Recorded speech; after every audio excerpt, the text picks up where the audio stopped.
From this angle, I can see your back and your face simultaneously. That's how much I'm looking at you. I'm a mess! No, you're not! I'm a disaster! Oh.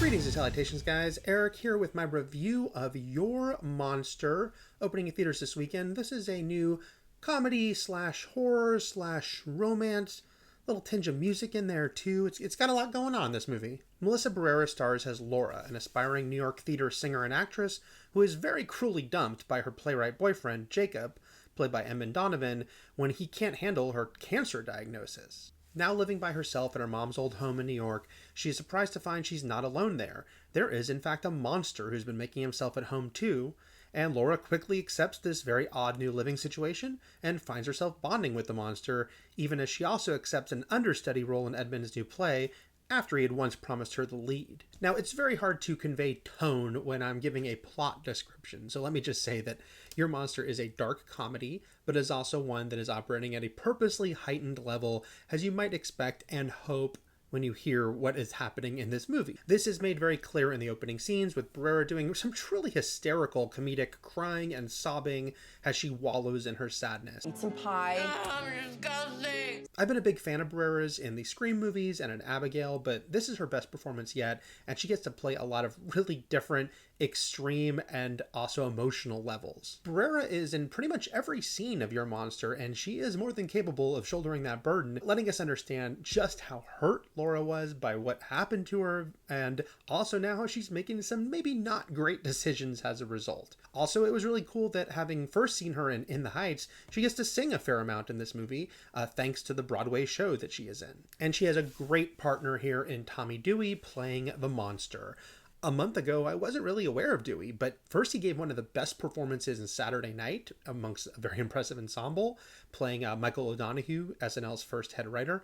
And in this movie, I loved him. The thing about the monster is that he is sort of just a dude. He is just this casual, funny guy who also is a monster. I could threaten to eat him if that would help. I mean, I could eat him. It would literally take me like 2 seconds. And I really loved everything about Dewey's performance and the way he delivered his lines, but also how he shows how this is an empathetic creature and why Laura would start to connect to him as time goes on and see him as someone that she could lean her shoulder on as a friend, and maybe even more a la Beauty and the Beast. This is a pretty wacky, high concept movie, and I get that that means it will not be for everyone, just even when people hear that plot description, but Your Monster was definitely for me. Just the wavelength that it was operating at, I think it really does tonally hit home. It knows what it's doing and does it very well.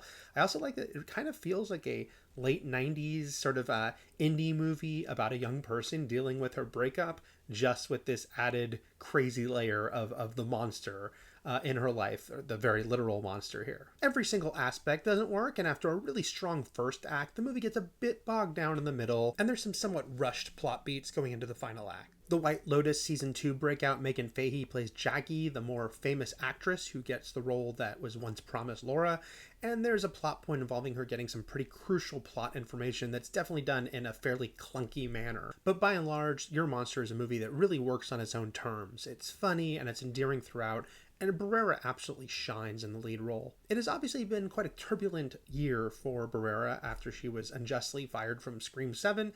I have been very happy to see her since in Abigail and Your Monster, and how great she has done in both of them, but especially now in Your Monster, and it makes me excited to see whatever she does next, even as I'm still pretty bummed and angry that she will not be in the Scream franchise. As the debut feature film for writer-director Caroline Lindy, this is an excellent calling card, and she's talked about the autobiographical nature of Your Monster, and basically how this is the artistic interpretation of a dark period in her life.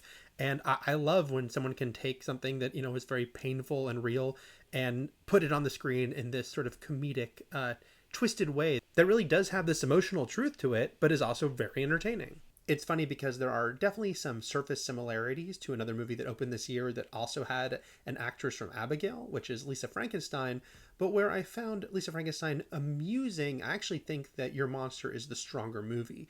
I think that it has a better handle on its tone, the jokes land better, and yeah, just overall I felt like it was a more confident movie. And even if you might see a plot turn or two coming, it all really makes dramatic and comedic sense, and it all leads to a commendably audacious ending that I was very entertained by. Watching the trailer for Your Monster, I was wary because it was definitely a movie that I felt could go either way as far as will this work? Will this crazy sort of swing they're doing actually connect? And I think it really does. I think that this, if you're a person sort of open to a movie with this concept, that there's something really fun, really clever going on here, and again, just this excellent sort of a platform for Melissa Barrera to show more of what she's capable of. So those are my thoughts on You're a Monster, which is hitting theaters this weekend. If you can like and subscribe, that would be excellent. Thanks so much, guys. Take care.